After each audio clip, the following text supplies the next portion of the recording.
नमस्ते दोस्तों, मेरा नाम सत्यम शुक्ला है। आज मैं आप लोग के सामने 3 पॉइंट पढ़ने जा रहा हूं और उसके बाद बताऊंगा ये पॉइंट किसने लिखे थे और इन पॉइंट्स का क्या लेना देना है जो अभी किसानों का विरोध प्रदर्शन चल रहा है हिंदुस्तान के अंदर, इससे इन पॉइंट्स का क्या लेना देना है।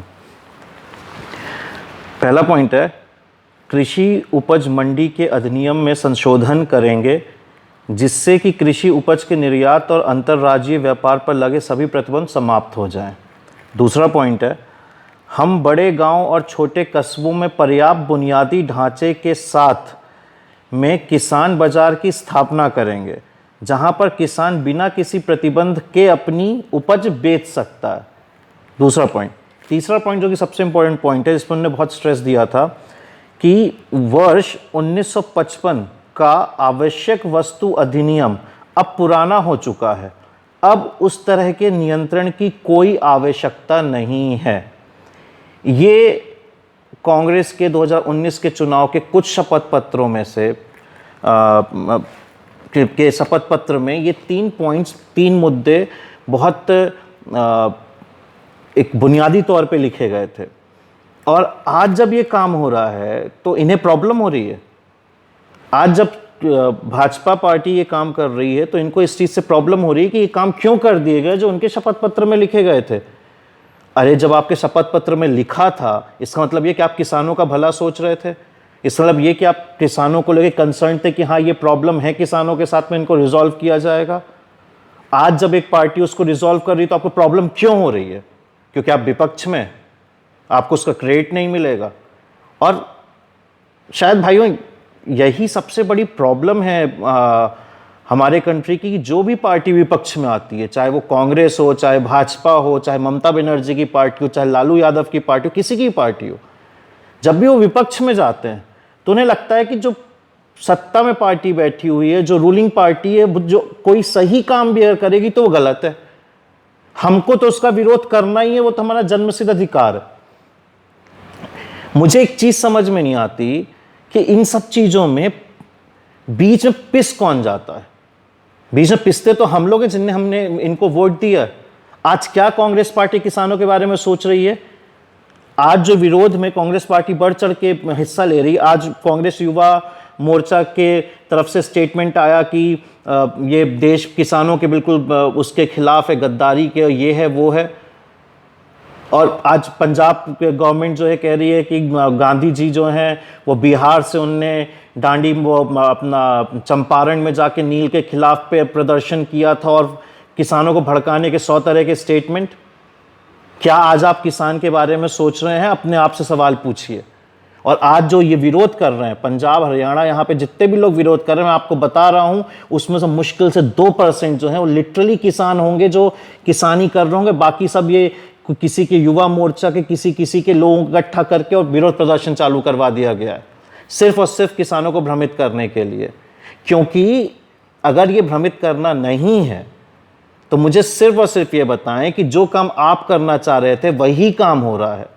और जब वही काम हो रहा है तो आपने पूरे देश के अंदर में इस तरह का माहौल क्यों क्रिएट करके रखा है? मुझे पता आपके पास जवाब नहीं होंगे, पर मैं आपको जवाब देता हूं। प्रॉब्लम आपकी ये है कि जब किसान मजबूर था मंडी में सामान लेके जाने के लिए, तो जब मंडी में सामान लेके जाता था उसके साथ जब अपनी वस्तु बेचता था उसको टैक्स भी पे करना पड़ता था वहां पे, क्योंकि वो मंडी में जाके कर रहा है। पंजाब गवर्नमेंट, हरियाणा गवर्नमेंट और भी गवर्नमेंट्स इससे टैक्स से कमाई करती हैं। पंजाब गवर्नमेंट में एस्टिमेट तकरीबन 500 करोड़ रुपए का है, और 500 करोड़ रुपए सालाना आप किसान से ही ले रहे हो। उसके नाम पे आप ये कहते हो भैया हम आपको फ्री में बिजली दे रहे हैं, हम आप में थोड़ा बहुत आपका ये काम कर रहे हैं, उससे किसान का क्या फायदा हो रहा है? आपने मिनिमम सपोर्ट प्राइस तय करके रखा है। सच्चाई ये है कि वो मैक्सिमम सपोर्ट प्राइस बन गया। को अगर गेहूं की कीमत आपने फिक्स करके रखी है 1800 रुपए मिनिमम सपोर्ट प्राइस है, भैया इससे नीचे नहीं बिकेगा, तो प्रॉब्लम वहां नहीं है। प्रॉब्लम यहां पे ये है कि अगर वो अच्छी क्वालिटी का गेहूं है जो 2400 या 2800 रुपए में बिक सकता है, वो उतने में बिकेगा नहीं, उसको 1800 में ही जाना है। ये कुल मिला के अपनी राजनीति, अपनी कुर्सी, अपना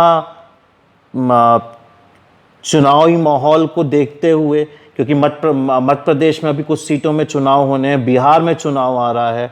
इन दोनों क्षेत्रों में किसानों की संख्या बहुत ज़्यादा है और ये सिर्फ उसी चीज़ को दिमाग में रखते हुए कांग्रेस पार्टी ने इस चीज़ के अगेंस्ट में बोलना चालू किया है, क्योंकि कांग्रेस पार्टी को बिल्कुल भी अधिकार नहीं बनता है कि वो जिन पॉइंट्स को वो खुद, जिन चीज़ों को वो खुद अपने मैनिफेस्टो में लिख रही है, आज उन्हीं चीज़ों के अगेंस्ट में जाके विरोध कर रही। Just you are not sitting in the ruling party. आप रूलिंग पार्टी क्योंकि नहीं, आप सत्ता में नहीं हैं। आप सत्ता में हो ना हो, आपको फर्क पड़ता है किसान के ऊपर क्या बीत रही है? राहुल गांधी को पता भी है किसान का घर चलता कैसे है। राजनीति करना बहुत आसान होता है और आज ये भाजपा पार्टी भी जो इनने अमेंडमेंट लेके आए और सारी चीज़ की, अगर इनको इतना ही किसान के बारे में सोचते हैं, इतना इनका सोचना है अगर किसान के बारे में, तो इनने प्याज को एक्सपोर्ट से क्यों बंद कर दिया? पिछले 4-5 दिनों पहले प्याज का एक्सपोर्ट पे बैन लगा दिया। क्यों लगा दिया?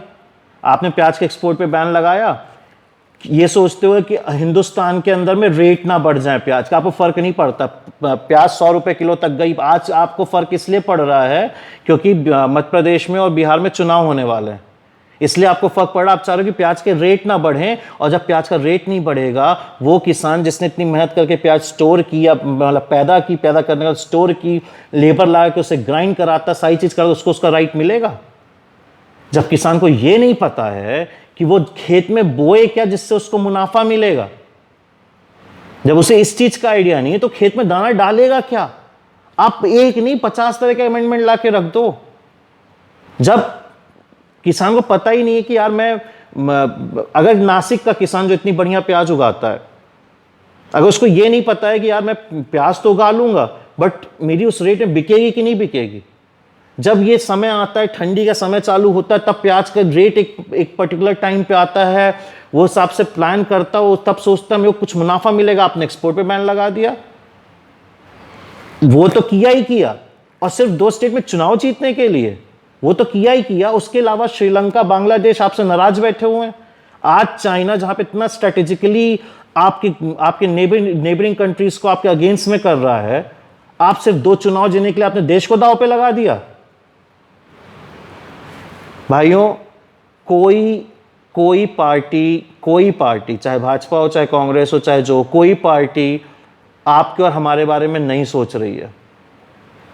और मैटर ऑफ फैक्ट ये है, जो सच्चाई है वो ये है कि आज किसी भी पार्टी का, आज चाहे भाजपा हो, चाहे कांग्रेस हो, कोई भी पार्टी हो, आज इनको फर्क पड़ता है ना, तो ये जो मीडियम इनकम ग्रुप है, हाई इनकम ग्रुप है, इनको इसकी सोच से फर्क पड़ता है, क्योंकि इनको पता है कि ये नाराज हो गए, अगर इनकी सोच में कुछ परिवर्तन, ये सोशल मीडिया में तहकोहराम मचा देंगे, ये इस तरह का माहौल देश के अंदर में पैदा कर देंगे कि सरकार मजबूर हो जाएगी, शायद सत्ता पलट जाए। कुर्सी से मतलब है, इन्हें आपके खेतों से मतलब नहीं है, इन्हें आपको रेट मिल रहे हैं कि नहीं मिल रहे हैं, इन्हें फर्क नहीं पड़ता।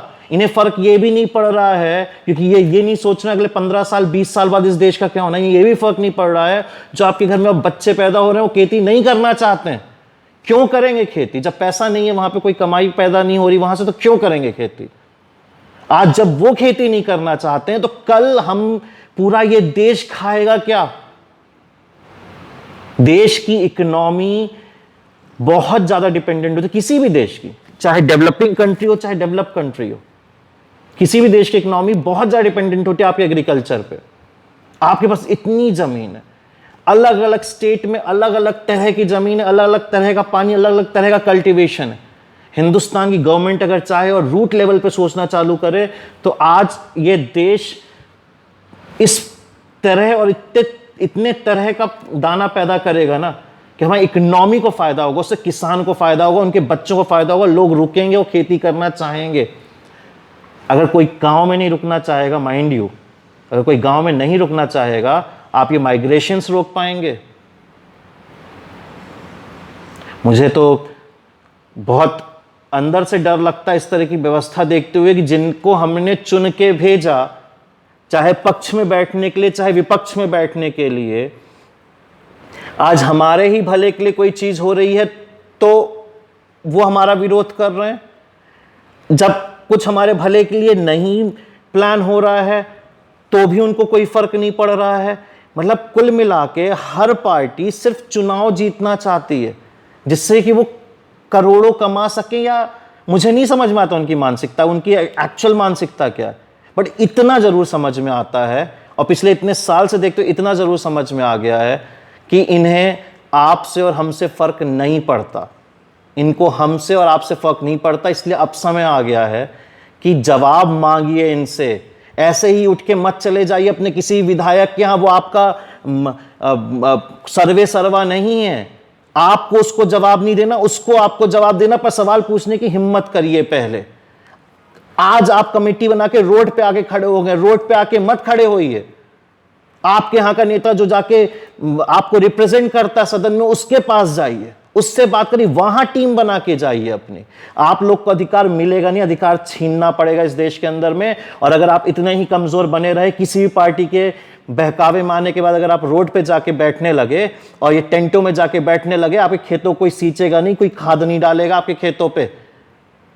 ये सिर्फ मजा लेने के लिए बैठे हो, इनको छोड़िए। अगर ग्रुप बना के जाना है तो अपने एरिया के नेताओं को पकड़िए, अपने एरिया के सांसद को पकड़िए, अपने एरिया के विधायक को पकड़िए और पूछिए, वोट दिया था, तुमको चुना था, वोट दिया कि नहीं दिया अलग बात है, तुमको चुना था, क्या किया तुमने, हमारी ये समस्या है, जाके बात करो वहां पे, और फिर देखते हैं काम कैसे नहीं होता है। मैं सिर्फ अंत में इतना कहना चाहूंगा, किसान भाइयों, भ्रमित मत होइए इन लोगों से। ये आपके हित की ही चीज है, जो अभी हो रहा है वो आपके हित का ही है। मैं एक छोटी सी बात कहना चाहता हूं, जो ये वर्ष 1995 का आवश्यक वस्तु अधिनियम बिल था, ये ब्रिटिशर्स के जमाने से चला रहा था। ब्रिटिशर्स ने बनाया था वर्ल्ड वॉर 2 के टाइम पे, जब दूसरा विश्व युद्ध हुआ था, तब इनने बनाया था। तब इनको यह था कि यार हमें एक खाने की कहीं जरूरत पड़ जाएगी, हमको अपने फ्रंट्स पे खाना भेजना पड़ेगा, तो इनने कहा कि भैया ये कंट्रोल करेंगे कि कोई आदमी कितना खाना स्टोर कर सकता है, कितना दाना स्टोर कर सकता है या क्या है। इवन ये तक स्थिति थी कि जब वर्ल्ड वॉर 2 चल रहा था तो हमारे बंगाल उड़ीसा के किसान मर रहे थे भूखे, और उनका दाना आर्मी, ब्रिटेन की आर्मी वहां लेके जा रही थी अपने सैनिकों को खिलाने के लिए। आज हम वो बिल हट रहा है, वो अधिनियम हट रहा है, तो हमको डर लग रहा है। किस चीज के लिए डर है आपको पता है? आज आप कोई भी सब्जी उगाते हैं या कोई भी दाना उगाते हैं, खासकर सब्जियां जो बहुत जल्दी खराब हो जाती है, आप मंडी में लेके जाएंगे, आप मजबूर हो जाते हैं, मंडी में लेके गए, अगर मंडी में जो बिचौलिए हैं उनने कहा कि नहीं भैया हम तो इसी रेट में खरीदेंगे, आपकी हिम्मत नहीं होती क्योंकि आप पूरा सामान लेके गए, एक दिन घर लेके जाओगे सड़ जाएगा वो आपका, तो आपकी हिम्मत नहीं होती कि आप उसको वापस लेके जाओ। पर अगर मान लीजिए मेरे पास एक बहुत बड़ी कोल्ड चेन है और मैं आके कहता हूं आपके एरिया में कि इतने भैया आप इस तरह के कि अगर इतने क्विंटल सब्जी मुझे वो आके दोगे तो मैं आपको इस दाम पे मैं आपसे खरीदूंगा, आपको भी भरोसा होगा कि हाँ मुझे इतना दाम मिलेगा, आपको भी पता होगा कि मुझे कितना सब्जी बोनी कि उससे उतनी पैदावार निकल आए, और मुझे भी भरोसा होगा कि सरकार अब एकाएक ऐसा कोई मेरे पर छापा नहीं मार देगी कि आप सिर्फ इतनी क्वांटिटी तक का सामान रख सकते थे। तो इस तरीके से, और सबसे बड़ी बात यह कि वन नेशन वन मार्केट, एक भारत एक बाजार, इसका विरोध करें क्यों? इसका विरोध क्यों करें? आज पूरा विश्व ग्लोबलाइजेशन के तहत सारा सामान एक जगह से दूसरी जगह बेच रहा है। अवाकाडो हिंदुस्तान में कोई सोच नहीं सकता था, पर आज के दिन यहां पे भैया लग्जरी फ्रूट बना हुआ है, पर कैसे पहुंच रहा है ना, पहुंच रहा है। कोई तो सप्लाई चेन बनी होगी, उनसे तो जाके कोई नहीं पूछो तुम कितनी क्वांटिटी स्टोर करते हो। दुख की बात यह है कि हिंदुस्तान के अंदर में जो किसान दाना उगाता है या सब्जी उगाता है, उसको उस 100% में से अगर देखा जाए तो मात्र 6% पैसा मिलता है, बाकी पैसा ये बिचौलिया खाते हैं। ये बहुत शर्म की बात है, ये बहुत शर्म की बात है। इसलिए प्लीज मैं आप लोगों से बहुत हाथ जोड़ के विनम्र निवेदन कर रहा हूं कि इन लोगों के बहकावे में मत आइए, मत आइए, मत आइए इनके बहकावे में, क्योंकि ये आपका भला नहीं सोच रहे हैं, सिर्फ अपनी सीट देख रहे हैं, बिहार और मध्य प्रदेश का चुनाव देख रहे हैं, और अपने वो 500 करोड़ रुपए देख रहे हैं जो सिर्फ और सिर्फ ये आपसे टैक्स में कमाते हैं, और आपको चिंदी भर कोई स्कीम या कुछ दे देते हैं जिसमें आप खुश हो जाते हो। आपको लगता है अगर आपके नेता ने इतना किया, अंधे मत बनिए, अंधे मत बनिए। और हो सके अगर आपको सही लगती मेरी बात तो अपने और भी किसान भाइयों को बोलिए, बताइए, बट रोड पे मत उतरिए, रोड पे मत उतरिए। ये आपके भले के लिए है। मत साथ दीजिए उस गंदी राजनीति का जो आपका ही पतन करने में लगी हुई है। और ये इररिस्पेक्टिव, चाहे कांग्रेस हो चाहे भाजपा हो, कोई भी पार्टी हो, जब भी कोई पार्टी गंदी राजनीति करती है, कड़ा विरोध करिए। जय हिंद, जय भारत, नमस्कार।